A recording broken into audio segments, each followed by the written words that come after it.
नमस्कार दोस्तों, आज हम बात करेंगे सेक्युलरिज्म से भी बड़ी चरस जो चटाई गई वो थी राजनीति को धर्म से अलग रखने की और धर्म को राजनीति से। ये दोनों चरस चटाई गई सिर्फ हिंदू को, बाकी समुदाय इससे बचे रहे। उनको पता था कि धर्म को सुरक्षित रखने के लिए राजनीति में मजबूत पकड़ जरूरी है और हिंदुओं के मन में कुटिल विचार बो दिया गया कि धर्म व्यक्तिगत विषय है, घर के अंदर का विषय।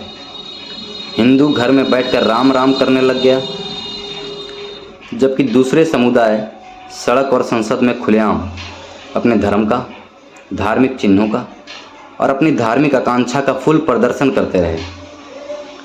उनकी मसल पावर के आगे राजनीति लेटती गई और उनको राजनीति से धार्मिक लाभ मिलता रहा। हिंदू मंदिर में बैठकर राम राम करता ही रहा। उसको पता ही नहीं चला कि राजनीति लगातार उसके धर्म की जड़ों को काट रही थी। राजनीति हिंदू को पंगु और बौना बनाती रही। मंदिरों पर सरकारी कब्जा होता गया। वो धन जो हिंदू अपने आराध्य देवों को अर्पण करता, वो उनको पोषित करने में लग रहा था जो उनके देवों को दुष्ट कहते थे, काल्पनिक कहते थे, दुर्गा को वैश्या कहते थे और कृष्ण को लंपट, जो धर्म परिवर्तन में लगे थे। बाकी समुदाय को धार्मिक शिक्षा पर पूरा अधिकार देकर हिंदुओं को धार्मिक शिक्षा के अधिकार से पूरी तरह वंचित कर दिया गया। हिंदू सेंसेक्स को अपना धर्म मानने लगा, टमाटर प्याज के दाम पर लड़ने को अपना धार्मिक कर्तव्य। हिंदू अपनी कमाई से टैक्स देता गया और राजनीति उसी टैक्स से हिंदू धर्म को कमज़ोर करती गई। नतीजा, दूसरे समुदाय अपने धर्म, धार्मिक स्थलों का विस्तार करते गए। हिंदू भागता रहा, कभी कश्मीर से, कभी कैराना से।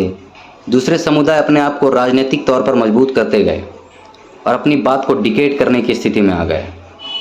वहीं हिंदू अपनी आवाज़ उठाने में अक्षम रहा। कभी आवाज़ उठाई भी तो कोई सुनना जरूरी नहीं समझता था। अब थोड़ा थोड़ा कुछ समझ आने लगा है।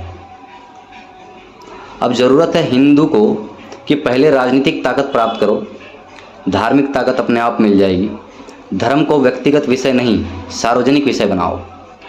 सड़क पर, संसद में प्रदर्शित करो और धार्मिक अस्तित्व बनाए रखना है तो एक सशक्त राजनीतिक अस्तित्व बनाओ। धन्यवाद।